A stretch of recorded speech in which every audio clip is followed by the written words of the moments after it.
Good afternoon, CFM. This is Coach Matt with our Tuesday workout. Let's get into our training today. We're doing 2 blocks with pull-ups at the beginning and then an interval workout at the end. So we're gonna begin today with 3 minutes of your choice warm-up pace cardio. And then for the warm-up, you need a small band. We're just gonna go one time through this little sequence because we're gonna try to get right to our pull-ups. And I would like for you all to do some warm-up pull-ups in between the structured warm-up and the beginning of the strength session. But start off with some thread the needle. So this is upper back. Try to reach your cheek for the ground as you slide the back of one hand through the other one. And then twist up to the sky and try to make your eyes follow your hands. When you twist up to the sky, make sure you're not just like swinging your arm back, but try to really open your chest up as you twist in that direction. Next, hanging kips and scap pull-ups.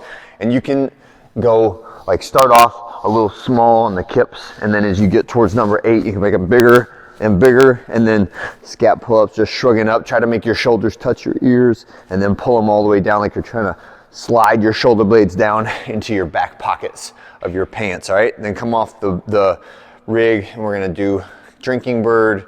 So 8 short steps. Make sure on the drinking bird that both knees remain bent. A lot of times I'll see people have the back leg bent and the front leg straight. You really don't get as much of a hamstring stretch on that one. Or other times I'll see people like leaning way forward to the front with the back leg straight. We wanna try to keep our weight center between our feet and both knees bent as we do that, okay? And then our last one is just 25 reps of a band pull apart. Same direction, all 25 reps. So I want you to get a really good burn in the back of the shoulders as we do this, and try to grab right about shoulder width apart with the elbows straight, and my elbows do not bend while I'm doing the pull aparts like that, okay? Next, we're gonna go into our strength session. It's gonna be weighted or strict assisted pull-ups. And I have a rep scheme written down in SugarWOD, but we basically start off at 5 reps and then move our way down to heavy singles. Or if you're doing either strict unassisted pull-ups, I want you to be doing them with ideally a little bit of weight hanging from a belt.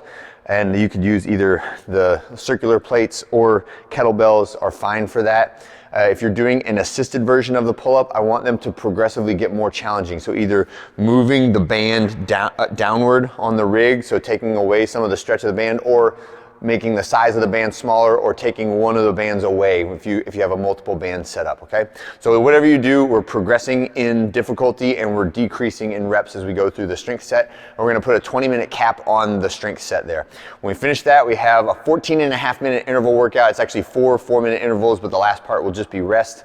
It's going to work on a 2.5-minute work bracket, and within that work bracket you have some buy-in exercises, and then at the end of the buy-in you have your scoring, okay? So the score for today is going to be all jumping lunges, but before you get to the jumping lunges you have to row 20 or 16 calories for the ladies, and then you have to do American kettlebell swings with the moderate weight, so that is from the hips all the way to the overhead position. For our kettlebell swings, 12 reps of that, and then 5 reps of a burpee all the way to the ground, and then jump and clap over your head. When you finish that 5th burpee, you go right into your jumping alternating lunges, right?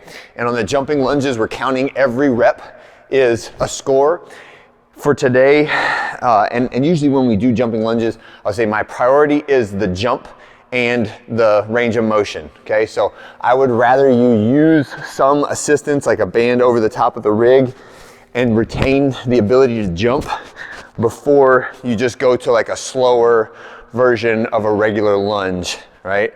So jumping with assistance is the desired scaling path as opposed to just slowing it down and taking away the jump, okay? All right, and that is it for today.